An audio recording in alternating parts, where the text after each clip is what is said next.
देखो भाई क्वेश्चन है two circles with centres O and ओडस, यानी दो सर्कल है, एक का सेंटर ओ है, एक का सेंटर ओडस है, intersecting at points A and B, एक दूसरे को इंटरसेक्ट करें, यानी इस तरह की फिगर बनेगी। इंटरसेक्टिंग पॉइंट्स का नाम है ए और बी।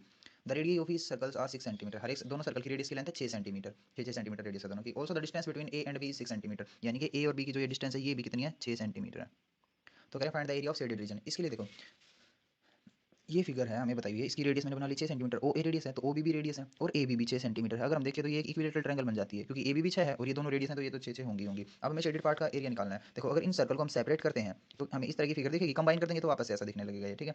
तो अगर हम इस एक पोर्शन का एरिया निकाल के उसको 2 से मल्टीप्लाई कर दे तो दोनों पोर्शन का एरिया हो जाएगा। अब देखो एक क्वेश्चन का एरिया के लिए देखो क्या है, ये सेगमेंट है। सेगमेंट का एरिया कैसे निकलता है, area of sector minus area of triangle. Area of sector का फॉर्मूला होता है theta upon 316 two pi r square, और इक्विलेटरल ट्रायंगल है उसका एरिया हो जाएगा √3/4 ए स्क्वायर। अब बात है थीटा की, क्योंकि ये इक्विलेटरल ट्रायंगल है तो इक्विलेटरल ट्रायंगल में एंगल होता है हर एक एंगल 60 डिग्री का, यानी थीटा की वैल्यू 60 डिग्री आ गई। तो थीटा की जगह 60 अपॉन 316 टू पाई की वैल्यू 22/7, और रेडियस हमें 6 बता रखी है तो 6 का स्क्वायर माइनस √3/4 इंटू ए हमारी ट्रायंगल की साइड है तो ये भी हो जाएगी 6 का स्क्वायर। इसको इससे कैंसिल करेंगे तो 1/6 आएगा, और ये 6 से एक 6 कट जाएगा हमारा। अब 22 की 6 से मल्टीप्लाई करेंगे तो 132/7 माइनस √3 की वैल्यू 1.73 गिवन है, नीचे 4 और ये 6 का स्क्वायर 36, 4 9 जार 36 हो जाएगा अपना।